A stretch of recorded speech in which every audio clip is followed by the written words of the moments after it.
पर्व तार 12 पद गीत पुस्तक 90 पर्व तार 12 पद प्रभु कौन कहबा चाहते देखिबा पढ़िबा जेपरि आम्भे माने ज्ञान विशिष्ट अंतःकरण पाई पारिबो एथिपई आम्भ मानको आपण आपण दिनर गणना करिबाक शिक्षा दियो। प्रभु नमर जनबधु भक्त दास दाऊद पूछती जेपरि आमाने ज्ञान विशिष्ट अंतःकरण पाई परिबो सेदिपई आमाको आपना आपण दिनर गणना करिबाक शिक्षा। बड़ सुंदर वाक्य बड़ सुंदर चिंताधारा भक्त दास दाऊदर से अज्ञान थिले बा प्रभु को जानि नथिले ता नुहे से बाल्यकालରୁ प्रभु को भल भाबरे जानिथिले प्रभु ताको ज्ञान रे परिपूर्ण करथिले केवल ज्ञान नुहे ज्ञान रे बुद्धि रे बल रे शक्ति रे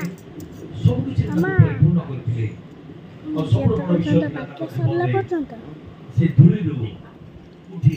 प्रभुଙ୍କର गौरव करू राजा हेबार सुजोग पाइथिले 40 वर्ष काल तांकर प्रभुଙ୍କର सेवारे से सेवा करू से राजत्वर कार्य संपन्न करथिले। हालेलुया। प्रभु को वाक्य कहे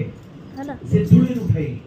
राज सिंहासन रे बसाइबा परमेश्वर इपुरी परमेश्वर को से पाइला परे ताको पाखे सबुर गुण विषय थिला। ए वाक्य अनुसार यदि आमे चिंता करू नम्रतार जीवन कारण से नम्र इपुरी थिले ताको जीवने नम्रता इपुरी थिला जाकि से प्रभु को निवेदन करते हे प्रभु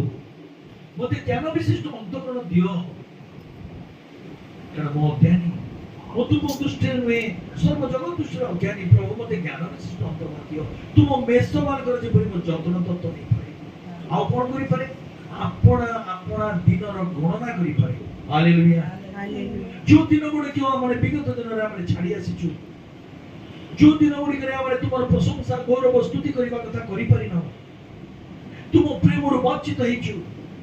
प्रभु से दिन गुड़ी को चिंता करिबा दियो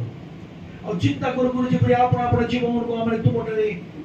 बलिष्ठ करिबो बड़ सुंदर थिला ताकर चिंताधारा राजा हले भी ताकर जीवन नम्रता थिला प्रभु निजे मध्ये कहते नम्र लोक माने धन्य कारण से पृथ्वीर अधिकारी हेबे प्रभु नाम धन्यवाद प्रभु ताको पृथ्वीर अधिकारी कराइथिले अर्थात इस्राएल रो राजा हेबार सुजोग मध्ये देथिले। हालेलुया।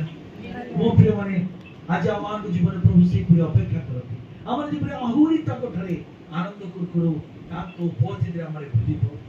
हमारे जीवन सर्वदा ताको गौरव प्रशंसा स्तुति कर नहीं पारे